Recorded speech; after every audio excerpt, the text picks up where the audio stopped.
Going to take a look at DIDIA now, your winner of the Grade 1 New York Stakes at Saratoga this summer, the 6-year-old mare. Clearly not going to go as fast as her stablemate here, otherwise Ignacio Correas will have a heart attack.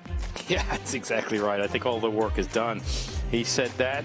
She's beaten by Hang the Moon last time out. She was favored that day. She was 9-1 in this race last year, and she was beaten into 10th place. I think it's a tough task for her. She's a good filly. I'm not sure she's a Breeders' Cup winning filly.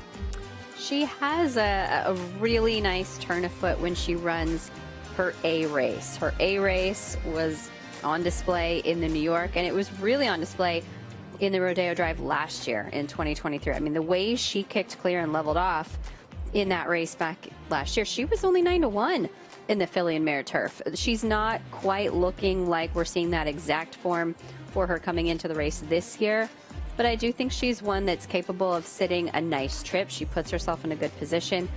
I don't know if her turn of foot is good enough to overtake some of the Europeans and some of the others in here, but maybe on the board, maybe a fourth, third place finish type, unless she runs an absolute career best. I think the concern was that she just really didn't fire at all in the maybe. Right. And the problem with mares, it's also the positive, when mares get good, they get good fast and they get good in a hurry. But when they go sour quick and they go sour in a hurry. When they come out of form, they can be out of form for a few races. Yeah, I mean, that's why I think it's important to watch her here. She looks good. I mean, you can see why she runs on the grass. Kind of got a elevated knee action there, and pretty filly. But I just think she's up against it from a class standpoint. I just think some of these European runners are going to be too good for her.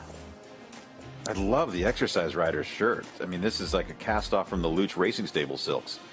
Just bright neon. Like those pennies that they give you in soccer practice when you're playing. Yeah. Like the other team, everybody grab a penny. Yeah. Or you could work for Caltrans, one of those, right, on the side of the road.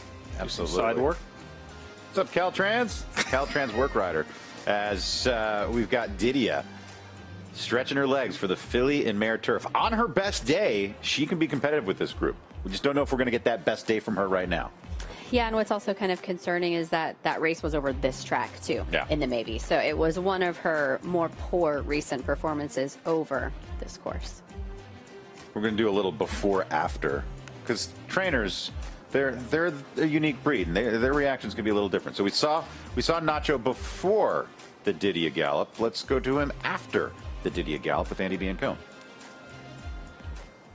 Michael Joyce, we're getting heart palpitations. Yes, no. How fast did we go? 50 and 4, that's what they said, so that's good. That's very, very good. She looked energetic going to the pole. Is that normal for her? Yeah, that's how she is. That's why she doesn't need to go very fast. So she's typically very keen, very strong? Yeah, she usually long, strong gallops more than fast breezes. The rider just looked like he had a hold of her the entire time. Yeah, that's how we almost always work her, so, I mean, he did a good job. It's not easy. What did you think of her jogging back? Oh, good.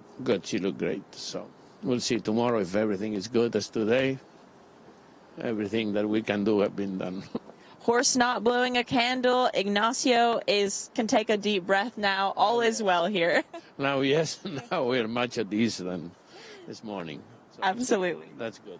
Thank you so much. Back to you guys.